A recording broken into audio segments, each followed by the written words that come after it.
the new Scary Movie 6 just came out, man. And honestly, it was good. It was right on point. It was accurate with today's events going on. They didn't even it's so much going on though, y'all. They couldn't even fit everything in the movie. Like if they did, they probably should have made it 2 hours long. But I don't think nobody's gonna sit through a 2 hour scary movie because the past one's only been like an hour and 30 minutes. But okay. So, and I see that the movie got a lot of hate, y'all. And is this gonna be a spoiler review a little bit? But I ain't gonna get too deep into the movie. This touching on a few point of views. First, we gonna talk about this right here on y'all screen is basically showing y'all the parodies that was in uh Don't Be a Menace to South Central while drinking your juice in the hood. This is probably the first time in years I said the whole name of that movie. We always say don't be a menace. So Boys in the Hood, Menace to Society, Juice, South Central, Higher Learning, and Poetic Justice. Those are the movies and the notable parody elements and tropes that they did, right? The over the top gangster from California. We know about that in the 90s and the 80s. Extreme Baby Daddies, Dashiki, the parody of a strong female lead, in the neighborhood wise elder. So with that being said, like this was not intended for like white people. It's not racist. This is just facts. The movie was not intended. It was only intended for black people because everything that had happened in Dobie and Menace, we can relate to it. It was written by the Wayans brothers. It was written by Sean and Marlon Wayans, and actually partially with a white guy, Phil Beaumont. Booman. I don't know if I'm saying it right. He wrote not. He's known for Not Another Teen, Scary Movie, Dobie and Menace, and is he was had parts in this because he knew like there it was some ghetto white people. It's some ghetto white people out here too, y'all. But the movie was mainly focusing on the other way around. Is you know what I'm saying? So with that being said, y'all, every movie reviewer, white one specifically, said the movie was whack, crazy. It was not funny.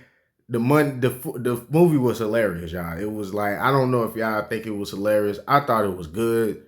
Like this one of the guys, this another one, not the comedy savior.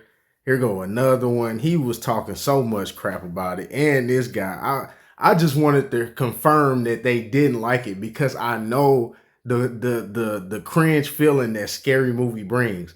And this, I think, gonna bring out a white Scary Movie kind of thing. This gonna start the Not Another Teen movie kind of trend again. You know what I'm saying? Like, because white people was probably offended by so much of the stuff that they was like, this is not funny. This is not. Their face was probably red in there, y'all. Like I said, not racist. Massive disappointment. This another one, right? And okay, this dude, Penguin Zeno. Oh my God. He said it was bad. It was not good. He was talking so much stuff about it, man. And he did not like it. But when it came to the back rooms, he started the movie off. He started the video off saying, yeah, it was good. Like, in my opinion, I think Scary Movie 6 was better than the back room. And then he gonna make a video talking about the back rooms hate situation. Oh, y'all hating on Scary Movie.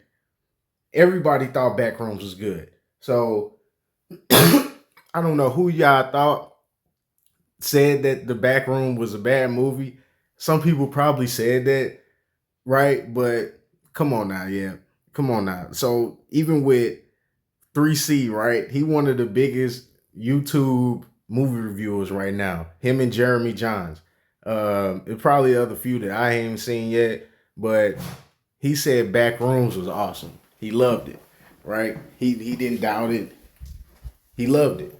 So he it's crazy because when it came to Scary Movie 6, I think he didn't like it because there was a scene in there where Tuesday was saying, "Oh, the lawn person, the plumber, and the other person is there working," and this Ghostface told her to look out the window, and there was all Mexicans getting locked up by ICE. So he has like those Hispanic descents and all that stuff. So he probably didn't like that, dude. It was so funny.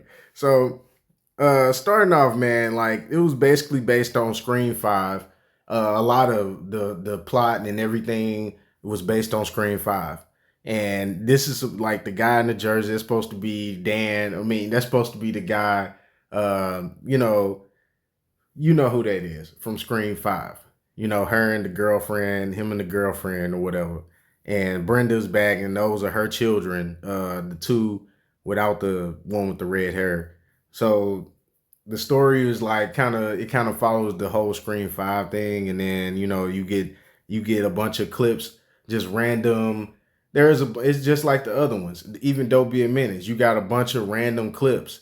You know what I'm saying, of like parodies and stuff. Like this one right here being the one where the guy went to church and he started yelling out, "I don't like men's no more. I don't want to be gay no more." Everybody, that was probably like 10 years ago, man. That was a while ago. They was going back to stuff that they missed over the years. Like I said, it was so much going on. They even brought Doofy back. They had him. He wasn't even the killer this time, which was crazy. But this whole movie kind of like set it up to where there's probably gonna be a sequel. Most likely they gonna make another one because this is smash hit, y'all. I know, the Wayans, whatever y'all watching, and they touched up on the transgender thing. All that, man. They was going home, they was going ham. They this supposed to be Jess. Jess is a unisex name, so it's like you never know what it is. So the guy, the sister was all she was all like just one of those feminist type of girls, Brenda's daughter, and it was just don't trans shame anybody, don't to say nothing bad about black people, all kind of stuff, and it was all right. And they brought Greg back, and his scene was funny. It was classic. I'm gonna just say that, man. It was a classic scene.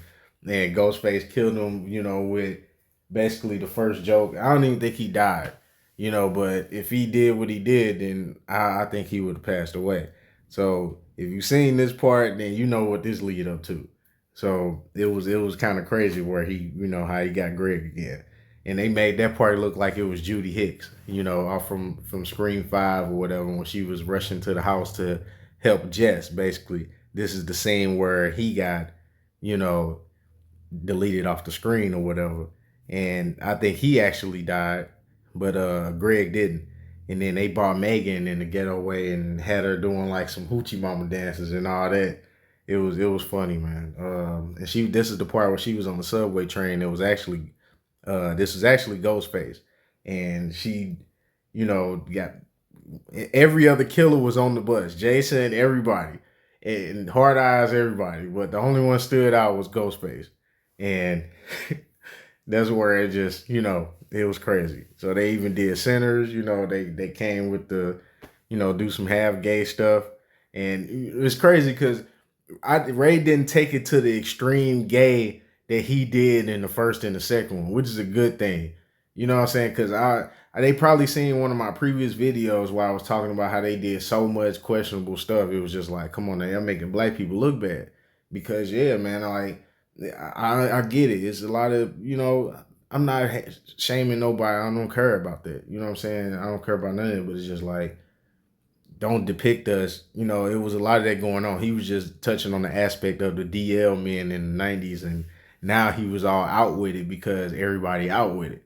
So, they was all this was crazy though. So and I don't even know how they ended up. They just did a random clip at this part because they went around to the back of the house and they was back in their regular clothes. It was weird.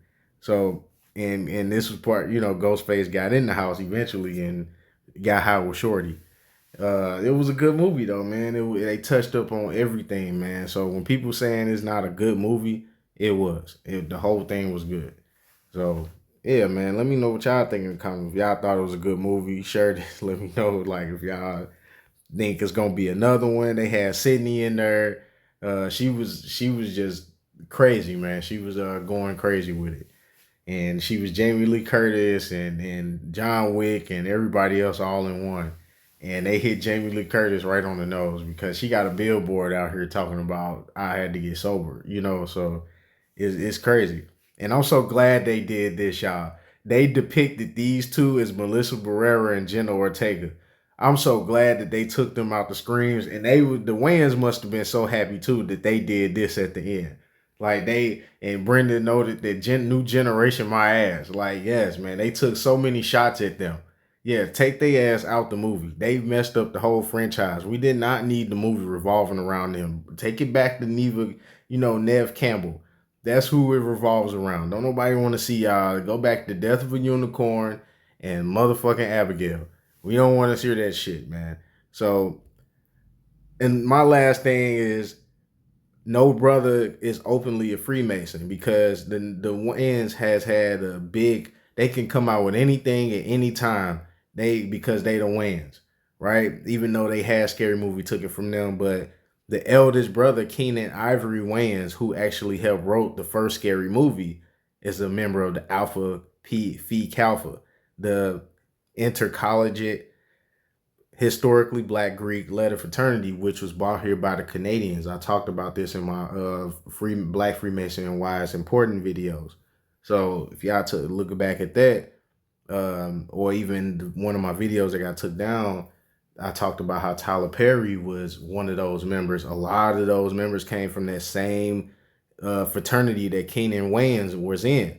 So this is my first time actually seeing that he's in this fraternity. So yeah, man, they got their hands in it too, like always. Let me know what y'all think in the comments though, man. If y'all think it was a good movie, I think they hit everything right on the nose. They did good. So yeah.